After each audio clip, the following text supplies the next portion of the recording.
The core group of folks. Do you want to move this way so I don't have There are no brethren here anymore, but There's lots of Quakers.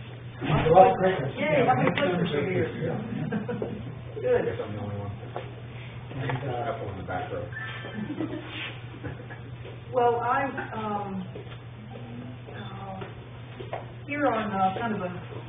Come in, sir. Are you having a radio meeting or? The radio Oh, meeting. radio's in the other room over there. Okay. Yeah. Look for that. Is it in this building? Yeah. You're in the Just kitchen. through the kitchen. Thank you. Beyond my refrigerator.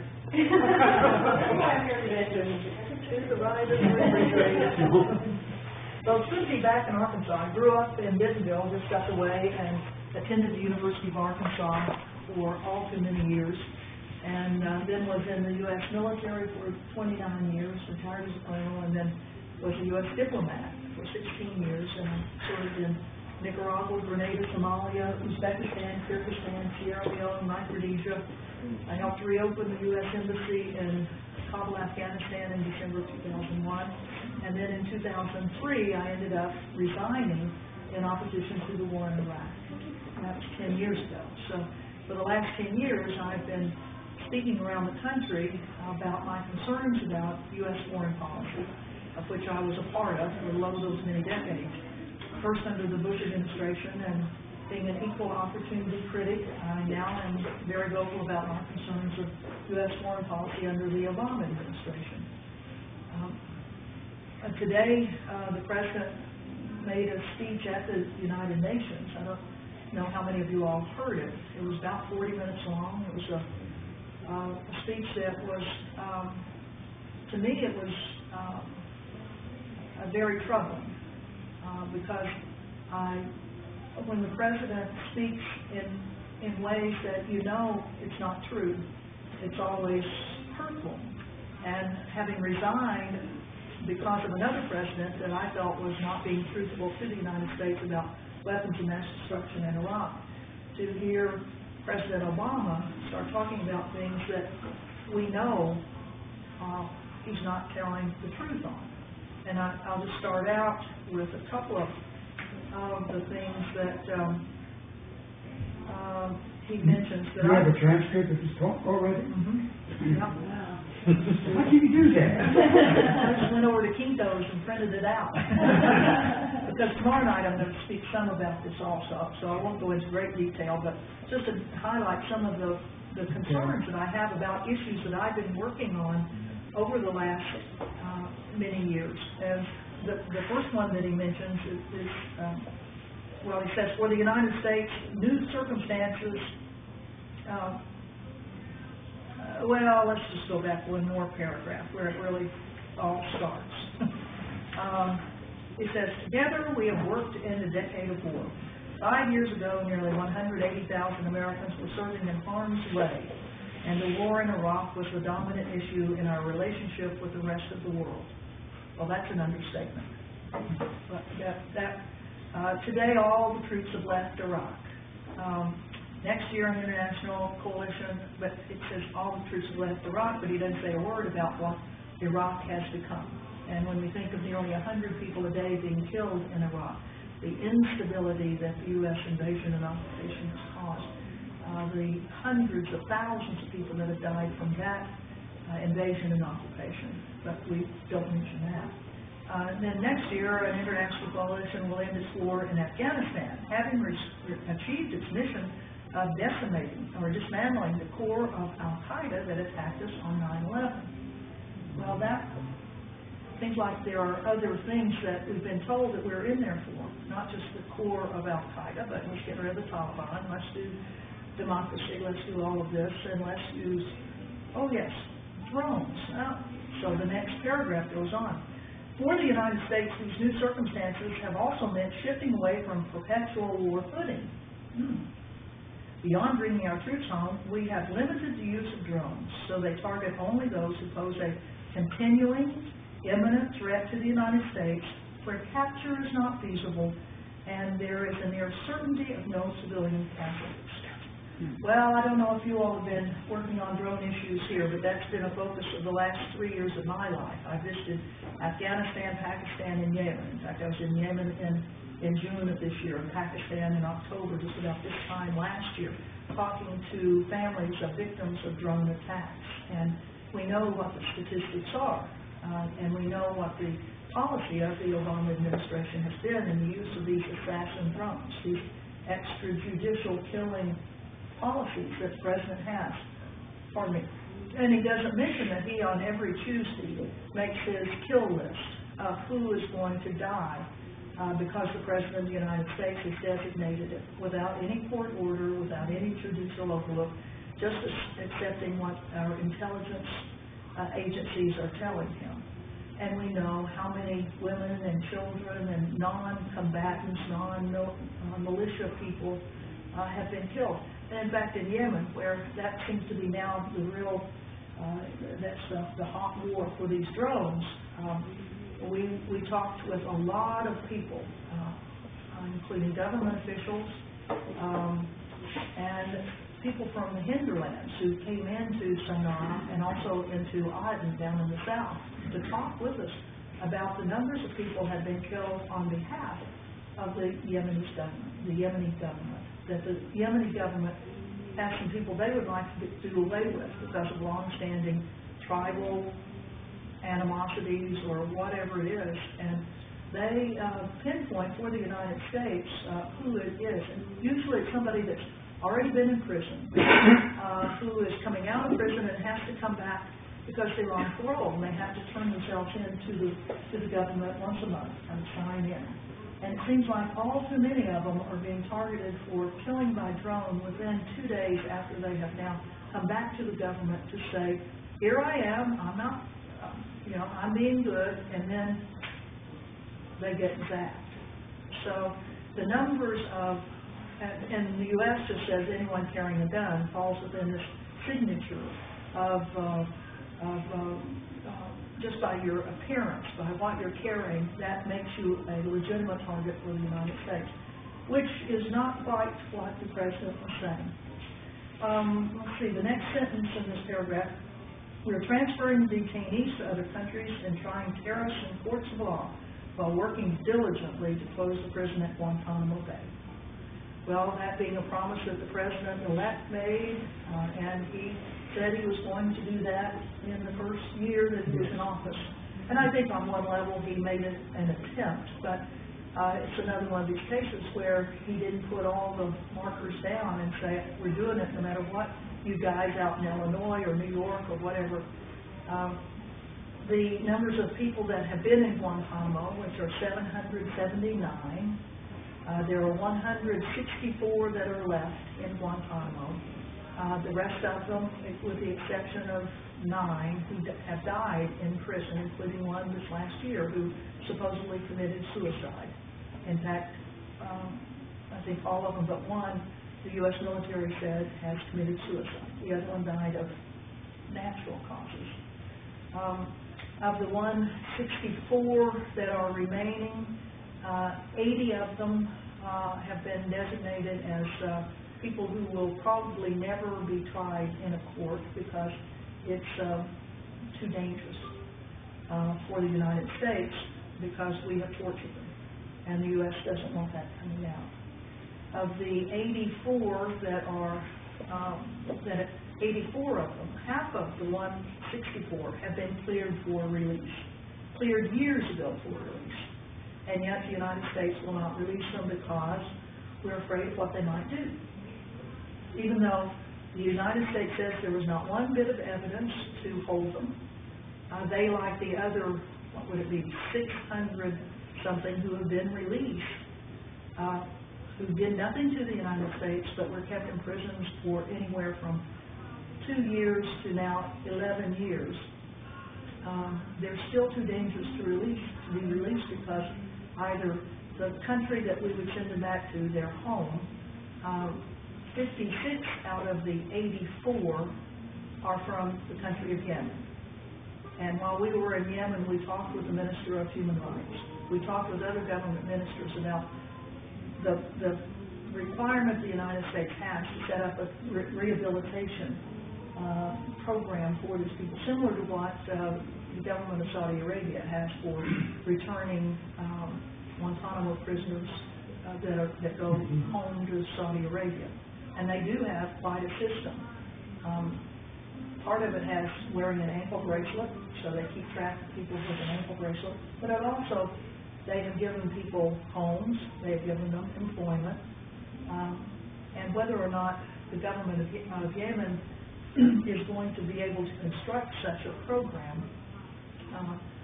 that will meet the requirements of the United States, so that these 56 people who have been cleared for release can never go back home.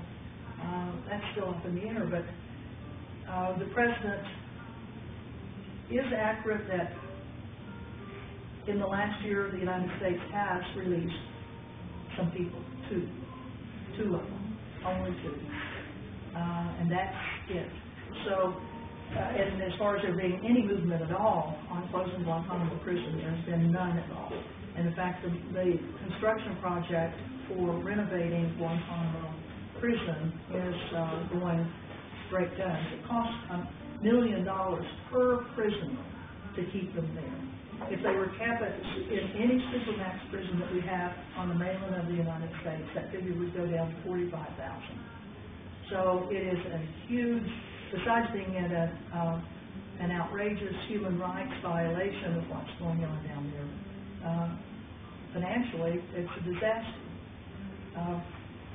The men in Guantanamo have certainly let the world know in a very graphic way of their displeasure about what's going on down there. That here it is 11 years later, they're still sitting there, and those cleared for release. 106 out of the 166 people over the summer were on a hunger strike, and 45 of them being force-fed.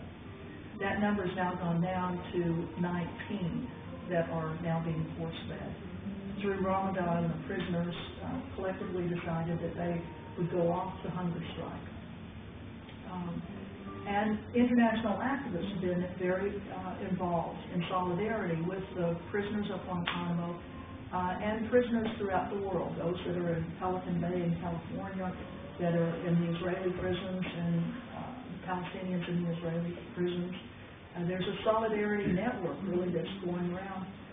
We've had people in the United States that have been on long-term hunger strikes in solidarity. One woman in Berkeley was on a 300-calorie-a-day hunger strike, and she stayed on it for 84 days. Cynthia Papermaster. Diane Wilson, who's one of the XL Pipeline people from down in South Texas, she was on a hunger strike on essentially water for 58 days, which is a very dangerous thing. We have another fellow, Andreas Contreras, who's now been on it for 70 days, and 2 weeks ago he volunteered to show what it's like to have to be force-fed in front of the White House with a doctor and nurses there to administer the tube going up your nose, down your throat, and into your stomach, and then having that liquid poured into it. You can see this on, there are videos that were made on it on closedknow.net. You can see what it looks like, and it's not a pleasant, I mean, it's horrible, it's horrible.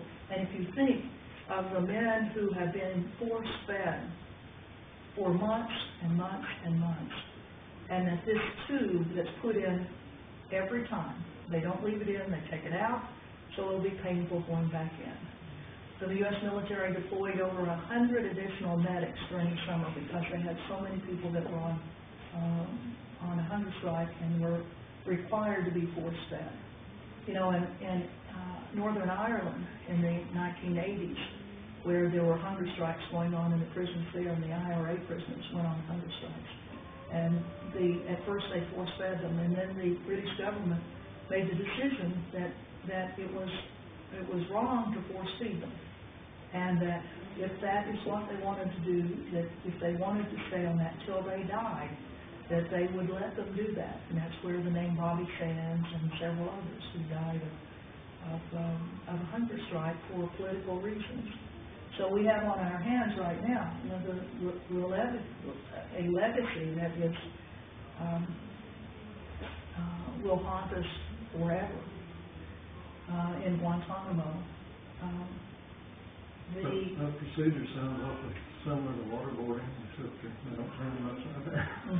Well, that's right, and they pour they insert something into the body and then pour liquids down into the stomach. And they've punctured some people's lungs with that. And there have been some very serious medical problems that have come out of that.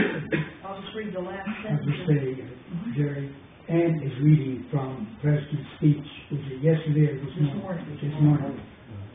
Okay. To the UN. So I'm just picking a couple of points out of it that I kind of disagree with how I characterize what our policies are. And it is interesting to see how speechwriters wiggle around things, and this is another very good one. And just as we have reviewed how we deploy our extraordinary military capabilities in a way that lives up to our ideals, we did put invasion and occupation of countries, we have begun to review the way that we gather intelligence, so as to properly balance the legitimate security concerns of our citizens and allies with the privacy concerns that all people share. First, he doesn't say anything about why. No, he didn't say that we've sucked up all the information of the world, and world leaders are now saying we're not even coming to your stupid country anymore. Or that they wouldn't even be talking about it if it hadn't been for Edward Snowden. Yeah, and you must not have heard the speech by Dilma Rousseff, the president of Brazil. She really was very good. Yeah. I had to watch it on RT because absolutely. Yeah, it wouldn't be. It was a great speech and emphasized that you can't have democracy if you don't respect privacy. And they were going into their websites, emails, the telephone of the president of government, the Brazilian government. In Western Europe. Western Europe, Germany. The Germans are, I mean, everybody ought to be just apoplectic about this. May I comment that you can watch all these speeches you have referred to and his on the C-SPAN website for the next 2 weeks. Oh, that's great. I watched this one. That's super. Yeah, these are things that we really do need to watch, to listen to. And then I'll just end. He goes on. He goes into the Syria, and that he flatly says that the chemical weapon attack that killed they're not using the figure of 1,426 that John Kerry used for a week. Now they've backed off of that and they're saying over 1,000, which is still double the number that any other organization or government in the world has said were tragically killed by some type of chemical attack in Syria. But I want to end. I mean, we can spend all night just analyzing this, but the last part, he does go into the Israeli-Palestinian issues, and then he ends with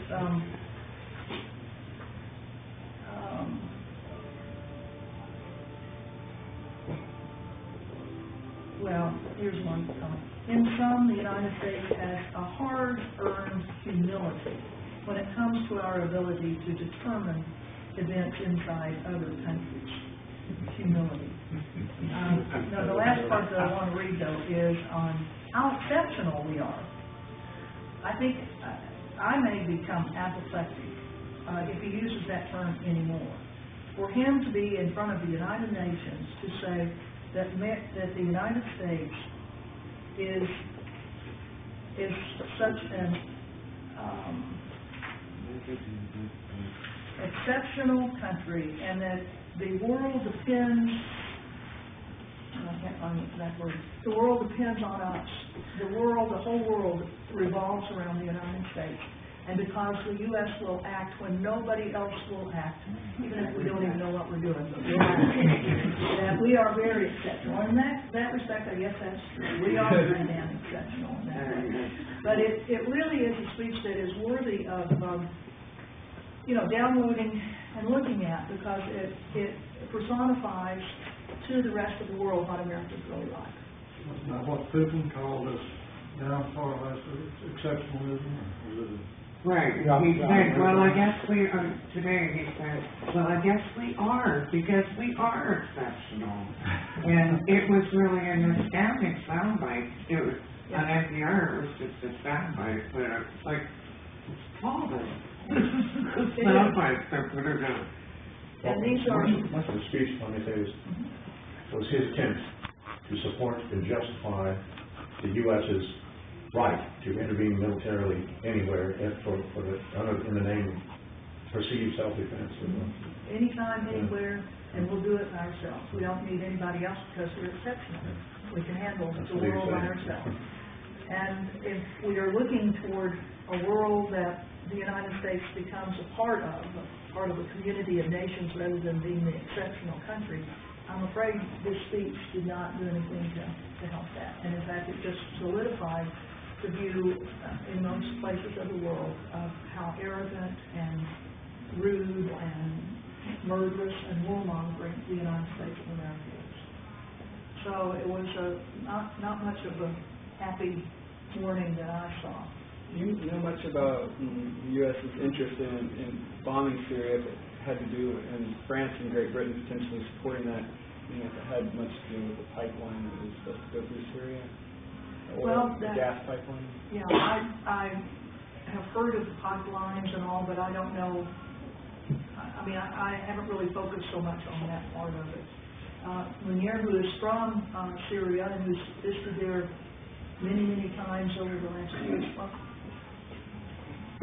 The idea was slowly trying to explain why Saudi Arabia and Qatar are so adamant to overthrow Syria that they're talking about the hotline. It was not really, it didn't play a major factor. First of all, there are pipelines. There's a pipeline coming from Saudi Arabia through Jordan, and it goes to Sidon in Lebanon. So there was, although it's not operating right now, a pipeline. There is the IPCI pipeline of Iraq to Syria. There is a refinery in Homs, and then to Banyas in Syria and Israel. So they have their part. This is not why the Saudis and the Qataris are against Syria for several reasons. One, it is a secular, very secular regime. They don't want a prosperous secular state. That's one thing. There was a hope or a dream that they'll have Islamists across from Turkey to Egypt and the whole region, and they spend billions of dollars to do that. And then the other thing is we have been trying to agitate or create frictions between various sects and ethnicities and so on in the Middle East, and focusing especially on Shiites versus Sunnis. This way, this would affect the Gulf, Persian Gulf, quite a bit, because you have the Iranians are mostly Shiites. In Bahrain, the majority are Shiites. The eastern province in Saudi Arabia, which is this is where much of the oil is about 40% Shiites. So if they can agitate Sunni versus Shiites and so on, it's good business. It keeps the price of oil high, so the Gulf countries will get a lot of money. And then when we come grab them and say, okay, we share it, so you buy weapons. So we sell tens of billions of dollars worth of weapons every year, and we keep the tension going, so we can say we are being threatened. This is lack of security, and we need to keep our military on the alert. So we can spend $700 billion a year. This is not counting the so-called black budgets, $52.6 billion. So there are a lot of factors involved in that, and what we keep talking about, democracy and so on, it's just it's a joke, really, if you know the situation.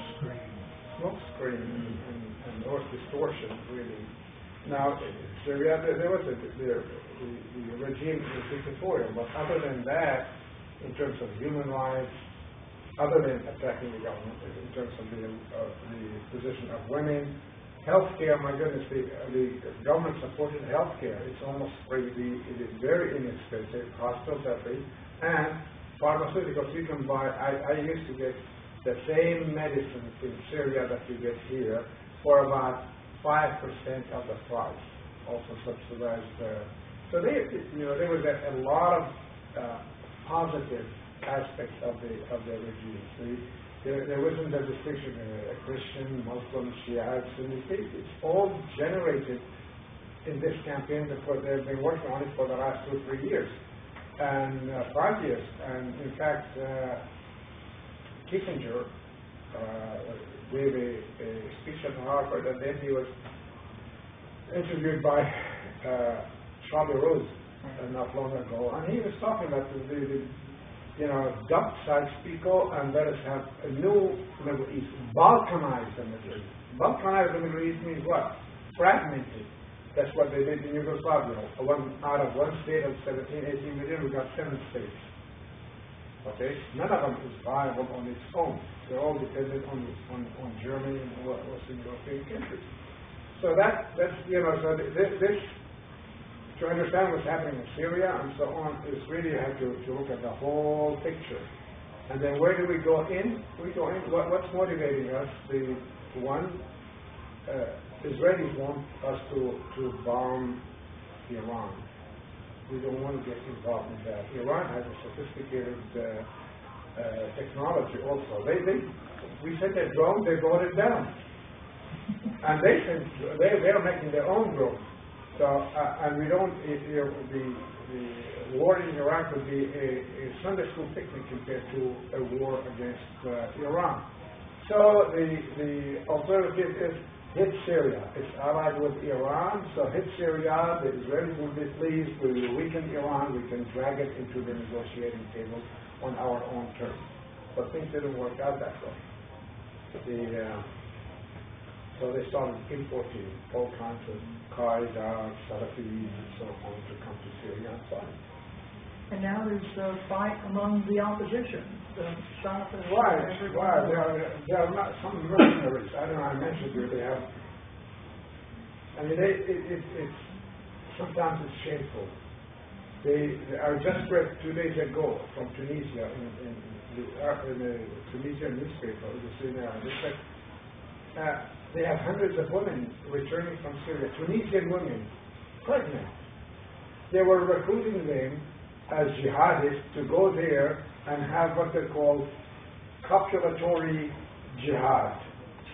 So they can go and release the men there, and then they come back. They didn't know who their father is, and something. It's awful. This is just from Tunisia. The atrocities